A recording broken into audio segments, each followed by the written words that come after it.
आज आपण एक महिनाभर टिकणारे मोदक बनवणार आहोत।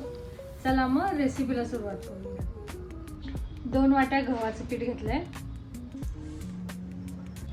2 वाटी गव्हाचं पीठ घेतलंय आणि 1 वाटी तूप घेतलेलं आहे। यातले हे अर्ध तूप आपण ह्याच्यामध्ये घालायचंय भाजताना आणि थोडं उरलेलं तूप घालूया।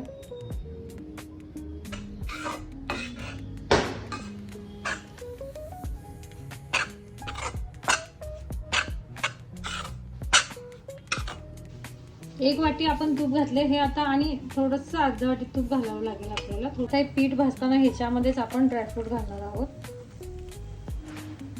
आता हे व्यवस्थित त्याच्याबरोबर भाजले जातील। अजून थोडंसं हे भाजायला पाहिजे, ह्याचा थोडा कच्चा वास येतोय, कच्चा वास जाईपर्यंत भाजायचं।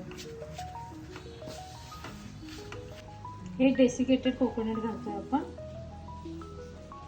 1 वाटी।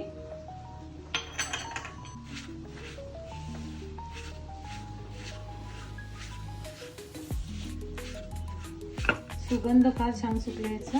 पीठ छान भाजलं गेलेलं आहे आणि ह्याच्यातलं ड्रायफ्रूट पण छान गोल्डन ब्राऊन झालेला आहे। मस्त खमंग अगदी वास येतोय, अगदी घरभर वास दरवळतो याचा। फारच छान भाजलं गेलंय। आता ह्याच्यामध्ये आपण 1 वाटी मिल्क पावडर घालायची आहे।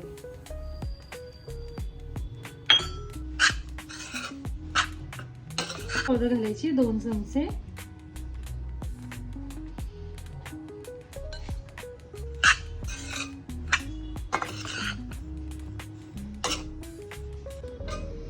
आता हे मिल्क पावडर ह्यात मस्त मिक्स झालेलं आहे।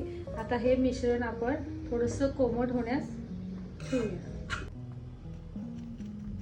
1 वाटी पिठी साखर आणि ही आणखीन 1 वाटी, म्हणजे 2 वाट्या पिठी साखर घातलेली आहे।